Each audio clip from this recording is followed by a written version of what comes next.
Hello everyone, welcome back to my channel. So আবারও আসলাম আপনাদের জন্য নতুন একটা রেসিপি নিয়ে। আজকের রেসিপিতে দেখাবো স্বাদ ও লাবণ্যময় পোস্ত ভেন্ডি। সো পোস্ত ভেন্ডি দেখার জন্য সবাই আমার সাথেই থাকুন, আমার ফেসবুক পেজে লাইক করুন।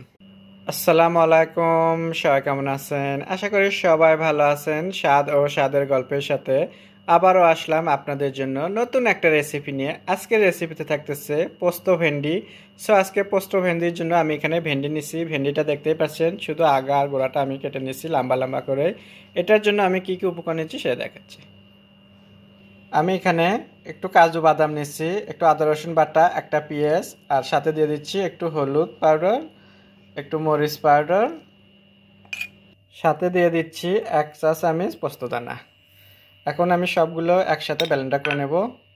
সো এখানে দেখতেই পাচ্ছেন আমি মশলাগুলো একটু ব্লেন্ডার করে নিলাম। এখন আমি যাচ্ছি চুলোতে। এখানে আমি একটা কড়াই বসে দিলাম, দিয়ে আমি একটু তেল দিচ্ছি, খুবই অল্প করে তেল দেব।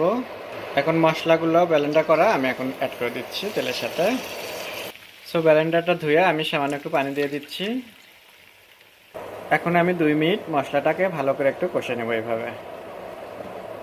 ভেন্ডি পোস্তর গ্রেভিটা আমার কিন্তু দেখতেই পাচ্ছেন কষানো হয়ে যাচ্ছে কি সুন্দর। আর আমি সাথে একটু দিয়ে দিলাম লবণটা দিয়ে আমি আবারও ভালো করে একটু মিশিয়ে নেব এভাবে।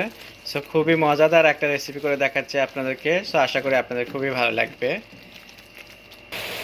গ্রেভিটা আমার কষানো হয়ে গেছে, দেখতেই পাচ্ছেন। যতক্ষণ পেঁয়াজের গন্ধটা থাকবে ততক্ষণ আপনারা কষাতেই থাকবেন।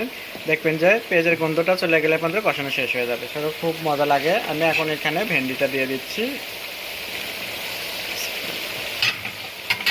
ভেন্ডি দিয়ে আবারও এভাবে ভালো করে মিশিয়ে নেবেন। এরকম ভেন্ডি পোস্ত থাকলে পান্তরে আর অন্য কোনো তরকারি দরকার হয় না। সো এই তরকারিটা দিয়ে আপনারা কিন্তু 2 প্লেট ভাত খেতে পারবেন। আমি এখন ঢাকনা দিয়ে এটাকে একটু 1 মিনিট রান্না করে নেব। সো ঢাকনাটা আমি তুলে নিয়ে এখন একটু নাড়াচাড়া দিয়ে দিচ্ছি এভাবে, দেখতেই পাচ্ছেন। আর দেখতে দেখতে আমার কিন্তু ভেন্ডি পোস্ত হয়ে গেছে। সো ভেন্ডি পোস্ত রান্না করতে বেশি একটা টাইম লাগে না, খুবই অল্প সময় কিন্তু করা যায়। আর তেমন একটা মশলাও লাগে না, দেখেছেন। খুবই সামান্য মশলা দিয়ে আপনাদেরকে ভেন্ডি পোস্ত করে দেখাচ্ছি। সো এখানে এখন আমি একটু নামানোর আগ দিয়ে ধনের পাতা দিয়ে দেবো এভাবে, আর একটু কাঁচামরিচ দিচ্ছি। সো আশা করি আপনাদের ভালো লাগবে। আপনাদের ভালো লাগলে বাসায় অবশ্যই এভাবে রান্না করে খাবেন, তাহলে দেখবেন যে খুবই মজা দেয়। সবসময় হয়তো বা একইভাবে রান্না করেন, বাসার সদস্যরা আপনার রান্নাটা হয়তো পছন্দও করে না। সো যখনই আপনি নতুন নতুনভাবে রান্না করবেন তখনই দেখবেন নতুন স্বাদ নতুনভাবে এরকম। তো খুবই মজা পাবেন। সো আপনাদের যদি আমার ভিডিওগুলো ভালো লেগে থাকে তাহলে স্বাদ ও স্বাদের গল্পের সাথে থাকবেন, বেশি বেশি করে শেয়ার ও কমেন্ট করবেন। আগামী ভিডিও দেখার জন্য সবাইকে অনেক অনেক ধন্যবাদ। ভালো থাকবেন।